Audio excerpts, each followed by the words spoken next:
Property విషయంలో confusion గా ఉన్నారా? గేటెడ్ కమ్యూనిటీలో ఫ్లాట్ తీసుకోవాలా లేదా విల్లా తీసుకోవాలా? మన పిల్లల భవిష్యత్ కోసం ఓపెన్ ఫ్లాట్ తీసుకోవాలా? మన హైదరాబాద్ లో ఏ లొకేషన్ లో కొంటే మంచి అప్రిసియేషన్ వస్తుంది? మరి నమ్మకమైన ప్రాపర్టీ కొనాలంటే నమ్మకమైన గైడ్ కావాలి కదా. ప్రాపర్టీ అడ్వైజర్ కోసం సంప్రదించండి వరాహస్వామి ప్రాపర్టీ గూగులర్. కాంటాక్ట్ 7207218485. శ్రీమాత్రే నమ. జయ గురు దత్తాత్రేయ నమ. ఈ వీడియోలో మనం మకర రాశి వారికి శనిగ్రహ అనుగ్రహం కోసం ఏ నియమాలు పాటించాలి, ఏ దైవాన్ని పూజించాలి అన్న విషయాన్ని ఈ వీడియోలో మనం పరిశీలిద్దాం. మరి మకర రాశి వారికి శని రాశ్యాధిపతి అవుతున్నాడు. సో మరి రాశ్యాధిపతిగా లగ్నాధిపతిగా ఉన్నటువంటి శని భగవానుడు మరి సొంత రాశి వారికే ఇబ్బంది పెడతారా అన్న అనుమానం చాలామందికి రావడం జరుగుతుంటుంది. సో ఈ విషయంలో ఒక క్లారిటీ ఏంటంటే, శని భగవానుడు తన యొక్క దశ అంతర్దశల్లో ఈ రాశి వారికి అనుకూలమైన ఫలితం ఇవ్వడం జరుగుతూ ఉంటుంది, యాస్టీజ్గా శని ఉన్న స్థానాన్ని బట్టి. అయితే గోచార రీత్యా వచ్చినప్పుడు మాత్రం అన్ని రాశుల వారికి కూడా సమాన న్యాయాన్ని మాత్రం ఇవ్వడం జరుగుతుంటుంది. సో ఒక విధంగా చెప్పాలంటే శని సొంత మకర రాశి వారికి అదే ఫలితాన్ని, కుంభరాశి వారికి అదే ఫలితాన్ని, సింహరాశి వారికి అదే ఫలితాన్ని ఇవ్వడం జరుగుతూ ఉంటుంది.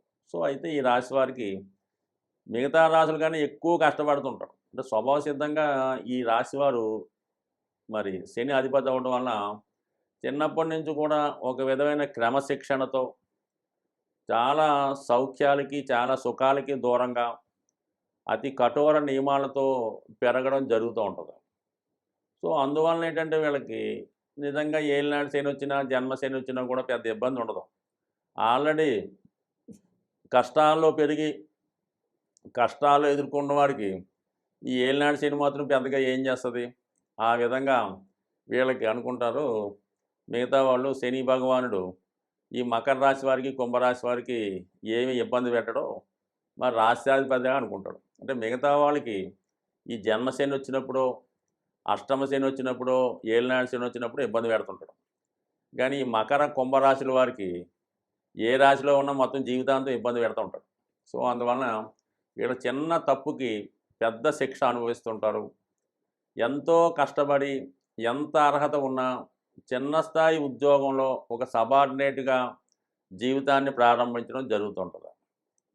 ఏదో ఒక రియల్ ఎస్టేట్ ఓనర్ దగ్గర, ఒక రాజకీయ నాయకుడి దగ్గర, లేదంటే పెద్ద అధికారి దగ్గర సబార్డినేట్గా వీళ్ళు పనిచేస్తూ వీళ్ళ యొక్క తెలివితేటలతో వీళ్ళ యొక్క సామర్థ్యంతో వాళ్ళని పెద్దవాళ్ళు చేస్తుంటారు. అంటే రియల్ ఎస్టేట్లో పనిచేస్తే ఆ ఓనర్ని బాగా ఇప్పుడు కోట్లు సంపాదించేలా చూస్తారు.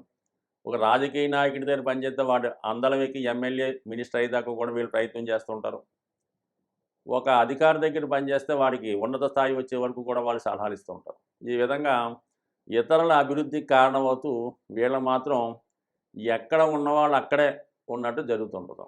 వీరింట్లో ఒక శుభకార్యం జరగాలన్నా, పిల్లల్ని చదివించాలన్నా మరి వాళ్ళని ఆశ్రయించో ఇతరులను ఆశ్రయించో చేయాలి తప్ప వీళ్ళు పెద్దగా సంపాదించింది ఉండదు. కనీసం వీళ్ళ సుఖపడరు, వీళ్ళ సంతానం కూడా సుఖపడినట్టు ఉండదు. సో ఈ విధంగా ఈ రాశివారు ఒక క్రమశిక్షణతో, ఒక నిజాయితీగా, ఇతరుల సొమ్ము ఆశించకుండా చాలా కఠోర నియమంతో జాగ్రత్తగా జీవితాన్ని ప్రారంభిస్తారు. ఒక చిన్న స్థాయి ఉద్యోగం నుంచి అంచెలంచెలుగా వెలుగుతారు. అయితే జీవితంలో అన్ని సౌఖ్యాలు కూడా సంపాదిస్తారు. సొంత గృహం ఏర్పాటు చేసుకుంటారు, పిల్లల్ని వృద్ధిలోకి తీసుకొస్తూ ఉంటారు, ఒక స్థిరమైన ఆదాయాన్ని ఏర్పాటు చేసుకుంటారు. అది కూడా ఏ విధంగా ఉంటుంది? వాళ్ళకి ఎంత సరిపోద్దో అంత కష్టానికి తగిన ఫలితం మాత్రం పొందుతారు తప్ప అతిగా ఏమాత్రం శని భగవానుడు వీళ్ళకి ఇవ్వడం. పైపెచ్చు చిన్న పొరపాటు చేసినా తొందరగానే పనిష్మెంట్ రావడం జరుగుతుంటుంది. చిన్న తప్పుకి ఉద్యోగాలు పోగొట్టుకున్న వాళ్ళు బోల్డ్ మంది ఉంటారు. పెద్ద పెద్ద నేరాలు చేసినా కూడా జాబ్లో కొనసాగే వాళ్ళు వేరే రాశిలో ఉంటారు. సో ఈ విధంగా ఈ రాశి వారిని శని క్రమశిక్షణతో నడిపిస్తుంటాడు. అంటే ఒక మిలిటరీలో సైనికుడు ఏ విధంగా ఉంటాడో ఆ విధంగా ఉంటుంది వీళ్ళ యొక్క జీవన విధానం ఈ మకర రాశి వారిది. సో వాళ్ళు నిరంతరం పర్యవేక్షణ, క్రమశిక్షణ ఉంటుంది. అన్ని సౌఖ్యాలు పెడుతుంటారు, టైంకి భోజనం పెడుతుంటారు, అన్నీ ఇస్తుంటారు. కానీ చిన్న తప్పు కూడా పెద్ద శిక్షలు ఇస్తుంటారు. సేమ్ అదే పాలసీ ఇక్కడ మిలిటరీలో సైనికుడి స్థితి ఏ విధంగా ఉంటుందో ఎక్కడ కూడా వాడి యొక్క మకర రాశి వారి జీవిత విధానం ఆ విధంగా ఉంటుంది. బట్ ఎనీహౌ మొత్తం మీద క్రమశిక్షణతో మరి 10 మందికి రక్షణగా ఎంత కష్టాన్నైనా ఎదుర్కొనే శక్తిని కలిగి ఉంటారు ఈ రాశివారు. సో 10 మందికి ధైర్యం చెబుతూ వీళ్ళు కూడా నిజాయితీగా వ్యవహరిస్తూ ఉంటారు. అటువంటి వారికి ప్రస్తుతం శని భగవానుడు 2వ స్థానంలో అంటే ఏలినాటి శని 3rd ఫేజ్‌లో ఉండడం జరుగుతుంది. సో ఇది కుటుంబ స్థానంలో శనిగ్రహ సంచారం చేస్తున్నప్పుడు జీవితం మళ్ళా ఒక్కసారి రీకన్సిల్ అవుతుందన్నమాట. అంటే గతంలో ఒక 6 సంవత్సరాల క్రితం పోగొట్టుకున్నయన్నీ కూడా నెమ్మదిగా తిరిగి సంపాదించుకోవడం. సో అలాగే ఉపాధి అవకాశాల కొరకు ఉన్న ప్రాంతం విడిచి దూర ప్రాంతం గానీ, వేరే ప్రాంతానికి వెళ్ళడం. తిరిగి మళ్ళా కొత్తగా జీవన విధానం సాగించి నెమ్మదిగా పూర్వ వైభవాన్ని పొందే విధంగా ప్రస్తుతం ఈ ఏలినాటి శని వీళ్ళకి 3rd ఫేజ్‌లో ఉండడం జరిగింది. మరి ఈ రాశివారు శనిగ్రహ అనుగ్రహం కోసం పొందాలంటే ఒకటి ఖచ్చితంగా వీళ్ళు నిజాయితీగా, నియమంగా ఉండడం తప్పనిసరి. అలాగే కుటుంబంలో ఉన్నటువంటి పెద్దవారిని, తండ్రి గారిని గానీ, తాతగారిని గానీ, వృద్ధులను గానీ సేవించడం. ఇది చేసుకుంటే చాలు. పర్టిక్యులర్‌గా ఏ దైవాన్ని కూడా ఏం పూజించక్కర్లేదు. కానీ మరి తొందరగా, శీఘ్రంగా ఈ కష్టాల నుంచి బయటపడాలంటే మరి ఈ రాశి వారికి బాధక స్థానం వృశ్చిక రాశి. కాబట్టి మీరు శీఘ్రంగా ఫలితం పొందాలంటే హనుమాన్ ఆరాధన, ఆంజనేయ స్వామి ఆరాధన. అంటే ఏదైనా ఒక పని తలచిన వెంటనే పూర్తి చేస్తూ ఉంటాడు ఆంజనేయ స్వామి. అంటే రాములు వారి దగ్గర సహాయకులుగా ఉన్న ఎవరు ఏం కోరుకున్నా క్షణాల్లో చేసి పెట్టేస్తుంటాడు. సో అందుకనే ఈ మకర రాశి వారికి శని అధిపతి అవ్వడం వల్ల ఏంటి, ఈ రాశి వారికి ఏది కావాలన్నా కూడా చాలా ఆలస్యం అవుతుంటుంది. సో అందువలన వీళ్ళు ఆంజనేయ స్వామిని పూజించుకోవడం వల్ల ప్రతి మంగళవారం హనుమాన్ ఆలయ దర్శనం, హనుమాన్ చాలీసా పారాయణం, లేదంటే ఒక దీక్షగా ఒక హనుమంతుడిని పూజ చేసుకోవడం, హనుమంతుడిని ఆరాధించడం, హనుమత్ దీక్ష తీసుకోవడం వల్ల అతి శీఘ్రంగా వీళ్ళు తొందరగా జీవితంలో అభివృద్ధి చెందే అవకాశం ఉంటుంది. అలాగే మరి తాంత్రిక విధానంలో కూడా మరి పూజా విధానంలో కూడా మరి దశ మహావిద్యల్లో కాళీ అమ్మవారిని పూజించడం వల్ల, లేదు డైరెక్ట్గా ఇవన్నీ కాకుండా కనకదుర్గ అమ్మవారి ఆరాధన వల్ల ఖచ్చితంగా ఈ రాశివారు వారి యొక్క ఇబ్బందులు, కష్టాలు, చికాకుల నుండి అతి శీఘ్రంగా బయటపడి ఇక నుంచైనా మరి సంతోషంగా, ఆనందంగా, హ్యాపీగా ఉంటారని ఆశిస్తూ స్వస్తి. Hi, my name is Gautam and I actually stay in Malkajgiri itself. Like, I had this back pain. It's been 1.5 years. I have tried many treatments like chiropathy, oil massage, physiotherapy especially, but it didn't work out as much like what I expected. I strongly suggest homeopathy because నేను personally allopathy చాలా suffer అయినా. And I definitely do not recommend allopathy. You people can carry on with the homeopathy. Area Malkajgiri and doctor name is like Nageswar Rao and the clinic name is Neocare Homeopathy.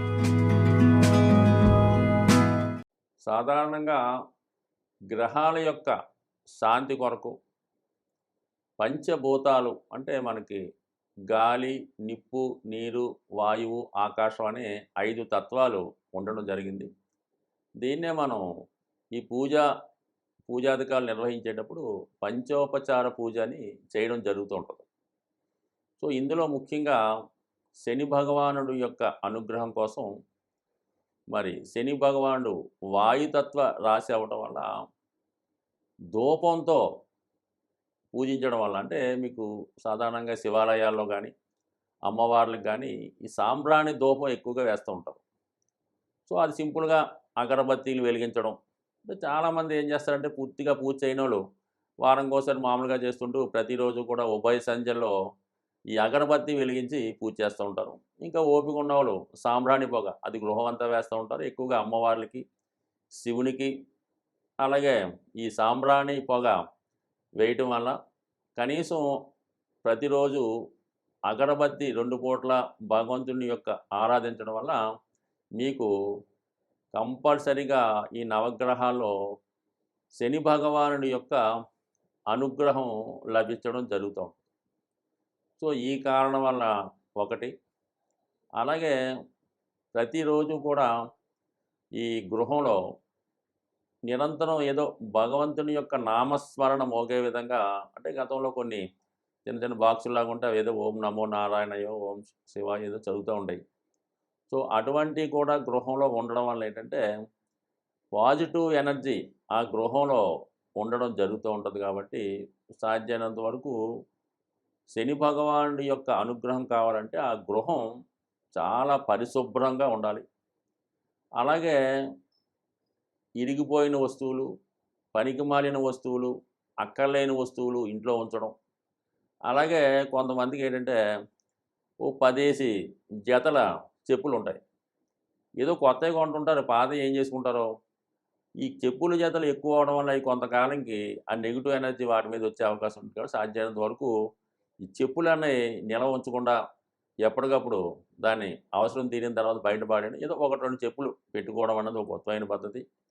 అలాగే ఇంట్లో వాడే చీపురు గట్ట దాన్ని కూడా మరి ఒక చోట కొంతమంది నిలువుగా పెడుతుంటారనమాట. అంటే కుచ్చు పైకొచ్చేలా పెడుతుంటారనమాట. జ్యేష్ఠాదేవి చేతిలో ఆయుధంలాగా.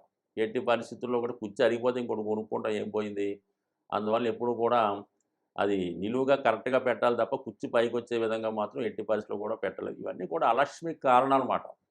సో, అలాగే ఏంటంటే ఈ భోజనం చేయడానికి కూడా ఒక పర్టిక్యులర్ టైం పాటించాలి.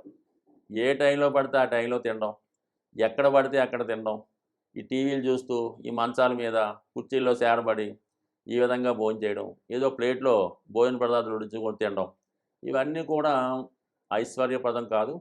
ఇవన్నీ కూడా శనిని ఆహ్వానించే ఇండికేషన్స్ మాట. ఈ అనాచార పనులన్నీ కూడా శనిని ఆహ్వానిస్తుంటాయి.